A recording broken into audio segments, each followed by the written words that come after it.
बाप और बेटी की रुला देने वाली कहानी। पत्नी अपने पति से कहती है, पत्नी पता नहीं क्या हो गया है हमारी पायल को। कल रात को खाना भी नहीं खाया और रो भी रही थी। अभी सुबह जगाने गई तो फिर से रो रही थी। वजह पूछी तो बस इतना कही कि प्लीज़ माँ मुझे अकेला छोड़ दो। मुझे लगता है कि शायद उसे किसी ने प्यार में धोखा दिया है। डर लगता है कहीं वह खुद को नुकसान ना पहुँचाए। पति थोड़ी खामोशी के बाद कहता है, ठीक है मैं देखता हूँ। इतना कहकर वह अपने बेटी के कमरे में जाते हैं। पिता, पायल कैसी हो बेटा? बेटी, प्लीज़ पापा मुझे कुछ दिनों के लिए अकेला छोड़ दीजिए। पिता, ठीक है बेटा मगर एक शर्त है।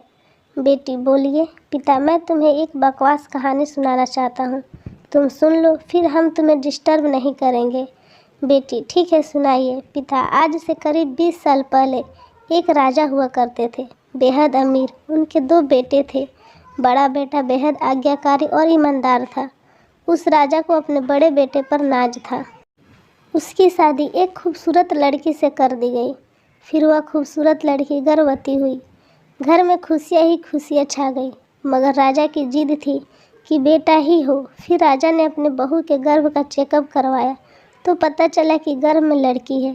राजा ने बेटे को हुक्म दिया कि लड़की को गिरा दिया जाए। आखिर बड़ा बेटा आज्ञाकारी था, ना तो करेगा नहीं, मगर पता नहीं उस पागल बेवकूफ़ को क्या सूझा कि 2 दिन बाद अपना राजपाट, धन दौलत, शानो शौकत सब कुछ छोड़ के अपनी गर्भवती पत्नी को लेकर महल से गायब हो गया। सच कहूँ तो वह बड़ा बेवकूफ़ और पागल था। लोग बेटियों को बोझ समझकर गर्भ में नष्ट कर देते हैं और वह बेवकूफ़ पागल एक बेटी के लिए तमाम सुख सुविधाओं को ठोकर मार दिया। वह बाप की बात मानता तो आज उसकी जगह राजा होता। ना जाने वह बेटी के लिए पागल बाप ना जाने किस हालत में होगा। तभी पायल की माँ वहाँ आकर कहती है कि वह बेटी के लिए पागल शख्स और कोई नहीं, यही तेरे पिताजी हैं जो तुझे अपनी सच्ची कहानी सुना रहे हैं। तू कहती थी ना कि मम्मी नाना नानी को तो मैंने देख लिया, काश पापा अनाथ ना होते तो दादा दादी का चेहरा भी देख लेती। तेरे पापा अनाथ नहीं हैं। तू बड़ी होकर जिद ना करे दादा दादी से मिलने की, इसलिए तुझसे सच छुपाया गया। फिर तेरे पापा ने तेरे पैदा होने के बाद एक कसम ली कि तेरे अलावा दूसरा संतान फिर कभी नहीं बनाएंगे। अखबार में इश्तहार देकर तेरे दादा दादी ने बेटी को लेकर ही वापस आने को कहा। मैंने भी जोर दिया वापस जाने को, मगर तुझे गोदी में उठाकर तेरे पापा ने बस इतना ही कहा, जिस घर में मेरी प्रिंसेस की हत्या का फरमान निकाला गया हो वहाँ एक राजा कैसे सांसें ले सकता है। अब नज़ारा अलग था। पायल की आंखों में पापा के लिए सम्मान, उनकी मोहब्बत के लिए ढेरों सारा प्यार और उनकी कुर्बानी के लिए इबादत करने की जी कर रहा था।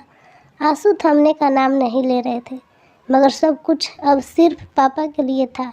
पापा ने बस आखिरी शब्द इतना ही कहा अपनी बेटी को, मैं नहीं जानता बेटा कि दुनिया तेरे बारे में क्या सोचती है, मगर तू मेरे लिए बेहद अनमोल है। भले मैं आज कहीं का राजा नहीं रहा, मगर तू कल भी, आज भी और सदा ही मेरी प्रिंसेस ही रहेगी। बेटी ने दौड़कर अपने पापा को गले लगाकर रोते हुए कहा, आप असली राजा हो और मैं आपकी प्रिंसेस। सबकी पलकें गीली थी, मगर वह एक नई सुबह की शुरुआत थी जहाँ प्रिंसेस फिर से अपने सियासत में लौट आई थी। बेटियाँ अपने माता पिता की जान होती है, उनकी आन बान शान होती है। उम्मीद करती हूँ बाप और बेटी की एक दूसरे के प्रति प्यार भरी कहानी आपको पसंद आई होगी। वीडियो पसंद आया तो लाइक, कमेंट, शेयर करें और सब्सक्राइब करके बेल आइकन पर प्रेस करना ना भूलें।